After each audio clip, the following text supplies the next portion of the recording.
Bem-vindo ao terceiro episódio da série Deus de Promessas. No episódio de hoje vamos estudar sobre uma linda promessa de Deus com relação ao sustento de nossas necessidades.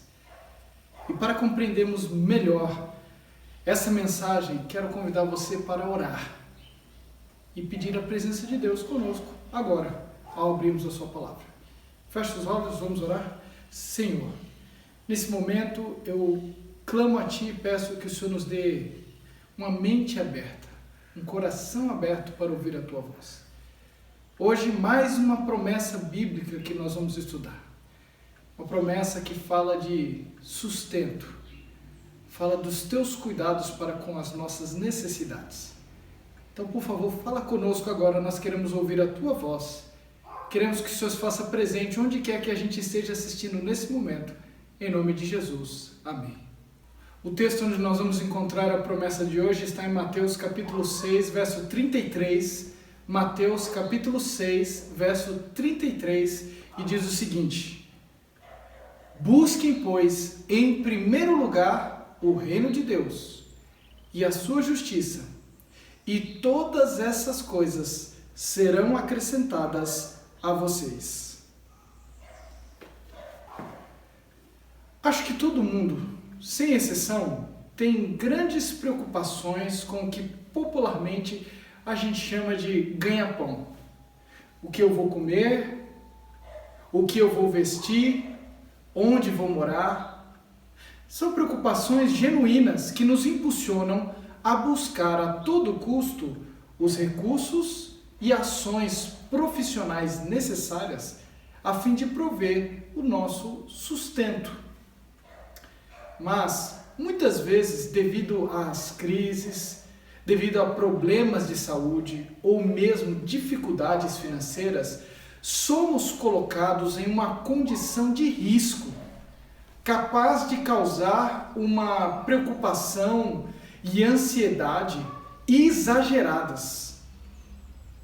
Nossa preocupação com o sustento nasce do estabelecimento de nossas necessidades. O dicionário define necessidade como aquilo que não se pode evitar, que é imprescindível. Quando se trata de necessidade, basicamente encontramos duas situações com potencial de nos tirar a paz. Primeiro, definir o que é nossa necessidade. E segundo, manter a preocupação com ela em um nível controlado. Necessidade é algo que a gente não pode viver sem. Costumeiramente, nos referimos a isso como sustento. Como a própria palavra já diz, as necessidades mais básicas de nossa vida são exatamente as que nos sustentam. Bom, a primeira situação que precisamos lidar em relação às nossas necessidades tem que ver com a definição de que elementos na nossa vida são de fato necessários. De certa maneira, somos nós que determinamos as nossas prioridades e aquilo que é imprescindível para nós.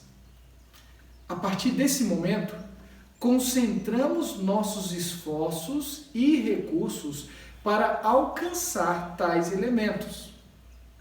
Essa situação ela é potencialmente arriscada porque temos a tendência de muitas vezes definir como necessário algo que na realidade pode ser considerado secundário ou mesmo supérfluo. As grandes empresas de marketing e propaganda, elas sabem usar como ninguém o poder de gerar ou criar uma suposta necessidade a fim de vender um produto ou um serviço. Praticamente toda a propaganda procura criar em você o pensamento de que você precisa daquilo que está sendo vendido, a ponto de se tornar na sua vida uma necessidade.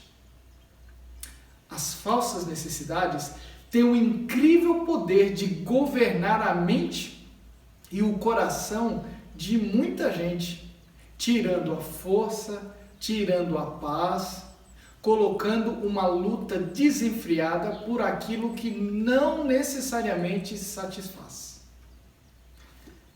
A segunda situação, que muitas vezes acaba sendo consequência dessa primeira, é o excesso de preocupação com as nossas necessidades. O excesso pode causar ansiedade, angústia e levar, inclusive, a um estado de depressão. Sabendo de tudo isso, Jesus, na promessa de hoje, ele nos dá uma passagem segura, capaz de transformar por completo a nossa percepção.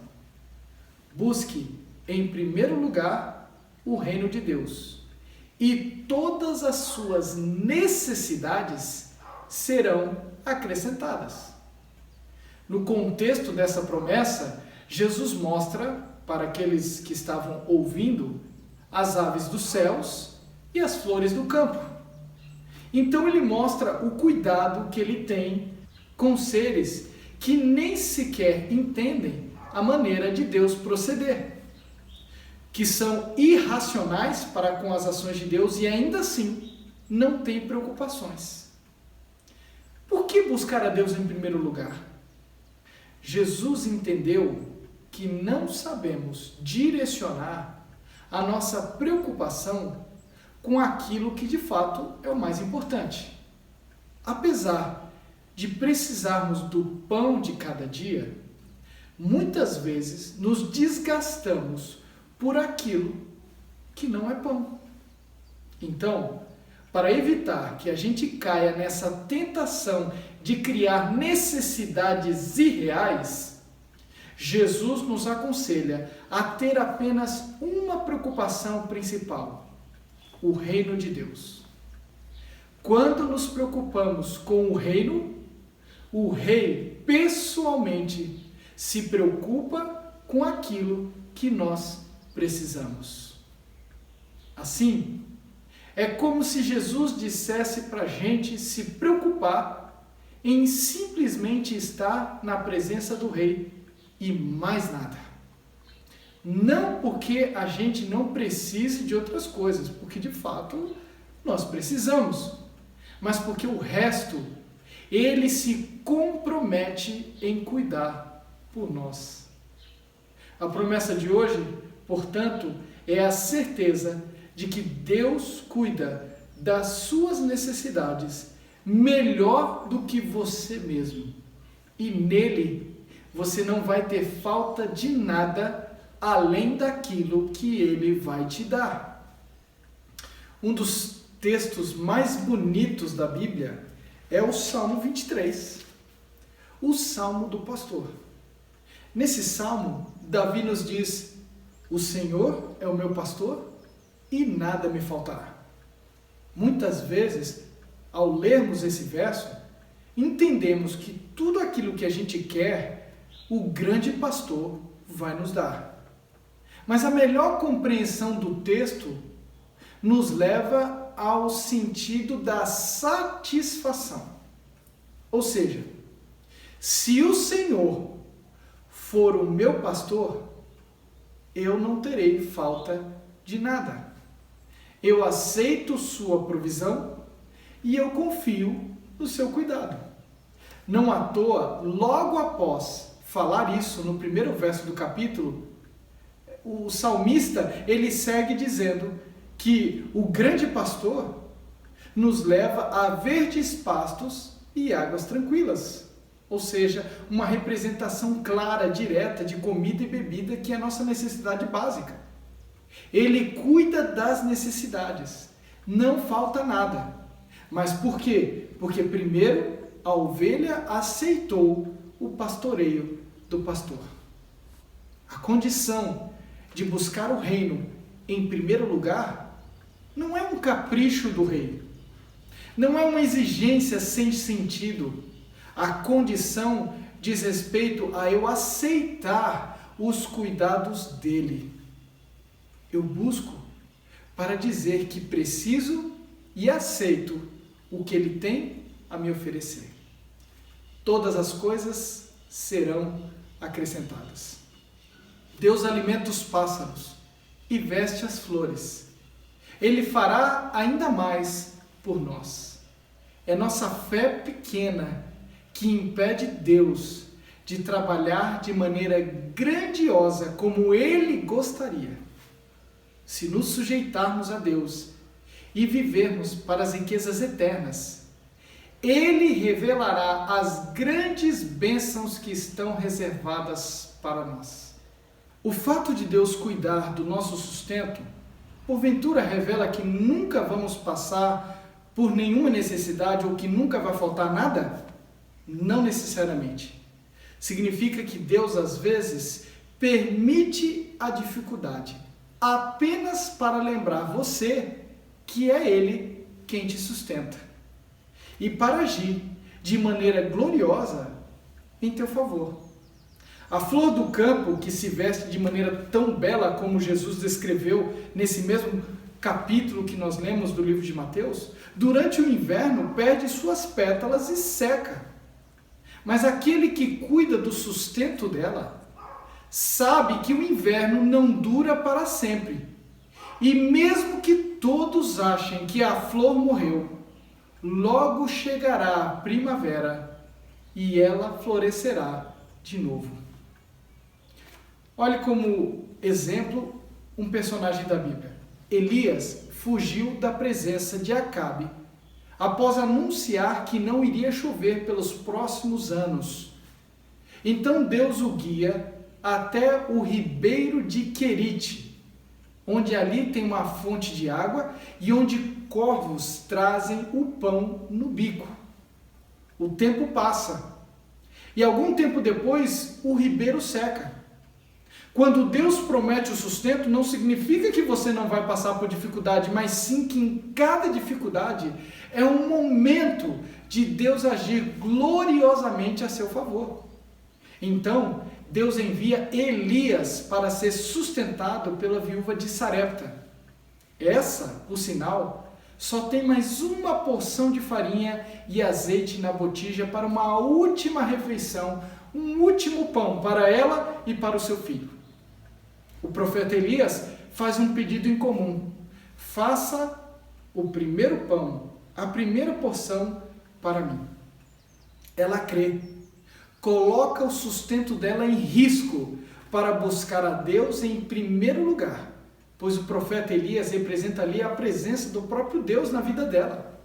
Então ela prepara o último bocado de pão para Elias, leva para ele. E quando ela volta para a sua despensa, a porção de farinha e a botija de azeite foram restauradas.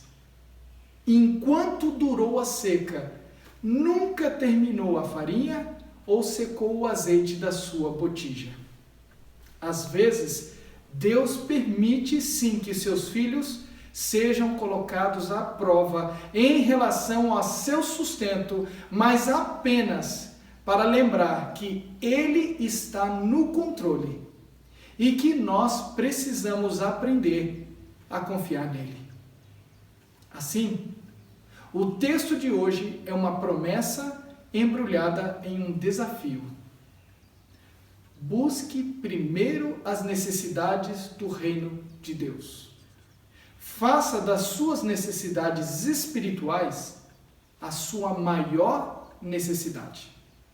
E depois, as necessidades básicas da sua vida serão satisfeitas, não à luz da sua vontade, mas à luz da vontade do Rei. Faça da busca por Deus a sua maior necessidade, e todas as outras necessidades não se tornarão um peso ou um motivo de preocupação para você. Quer se preocupar menos com o que você precisa se preocupar? Se preocupe mais em depositar suas preocupações nas mãos do grande pastor. Como diz 1 Pedro capítulo 5, o verso 7, lancem sobre ele toda a sua ansiedade, porque ele tem cuidado de vocês. 2 empresários estavam almoçando e conversando sobre o difícil momento econômico que o país estava vivendo, quando um deles confessou: amigo, eu estou tão falido que tive que hipotecar até a minha casa. O outro, comovido, comentou: mas que coisa! Eu já passei por isso e imagino o seu sofrimento. Você deve estar super preocupado. O primeiro empresário, no entanto, surpreendeu aquele que havia feito esse comentário, dizendo: não, meu amigo, na verdade eu não estou nem um pouquinho preocupado. O outro ficou intrigado e perguntou: mas como é que você consegue ficar tranquilo numa situação como essa? E aí, o primeiro responde: eu contratei um preocupador profissional. Agora, é ele quem se preocupa em meu lugar. Mas que ideia fantástica! Exclamou o amigo. E quanto custa contratar um preocupador profissional? O primeiro empresário, sem hesitar, informa o valor dos serviços deste profissional: $150 mil ao ano. $150 mil? Uau! E onde é que você vai arrumar tanto dinheiro assim, já que você está passando por tanta dificuldade? Então, o outro empresário respondeu rapidinho: eu não sei. E eu não quero nem saber. Sabe por quê? Porque quem tem que se preocupar com isso é ele. Quem tem que se preocupar com isso é ele. Essa profissão de preocupador profissional não existe. Mas hoje eu quero lhe convidar a depositar suas preocupações no coração do rei e se preocupar apenas com o seu reino. Ele vai cuidar de você. Ele é seu sustento. Ele é pão. Ele é água. Ele é luz. Ele é tudo o que você precisa. E Ele cuida de tudo o resto da sua vida. Pode confiar. Falo para alguém que hoje está ansioso, preocupado, desesperado. Alguém cuja despensa está vazia, que a conta no banco está negativa. Alguém que perdeu o emprego na pandemia. Busque o Rei. Ele cuida do resto. Viva para o reino. Se preocupe com o reino. E deixe o Rei pessoalmente se preocupar com você e com todas as suas necessidades. Eu quero orar com você. Feche seus olhos, vamos orar? Senhor, eu quero pedir uma bênção especial sobre esse teu filho, essa tua filha que está me ouvindo agora. Existem necessidades que precisam ser satisfeitas e que possam estar causando ansiedade, preocupação no coração dele e no coração dela. O Senhor é o Deus que promete que quando te buscamos em primeiro lugar, nada que nós precisamos para viver falta. Então, nesse momento, Senhor Deus, queremos te dizer que a nossa maior necessidade é de te encontrar, é de te buscar, é de depositar a nossa vida nas tuas mãos. Hoje queremos depositar toda a nossa preocupação, toda a nossa ansiedade nas tuas mãos, pedindo que o Senhor cuide de nós, que o Senhor nos dê tudo aquilo que a gente precisa para viver e para ser feliz, mas que acima de tudo, a nossa maior necessidade, a nossa maior preocupação sejam os assuntos do teu reino e os assuntos da tua glória. Toma, Pai, a nossa vida em tuas mãos. Nos abençoe, eu te peço isso, em nome de Jesus. Amém. Deus abençoe você. Na semana que vem, nós temos mais uma promessa especial para estudar. E o nosso tema da semana que vem será promessa de força. Promessa de força. Eu espero você. Até lá!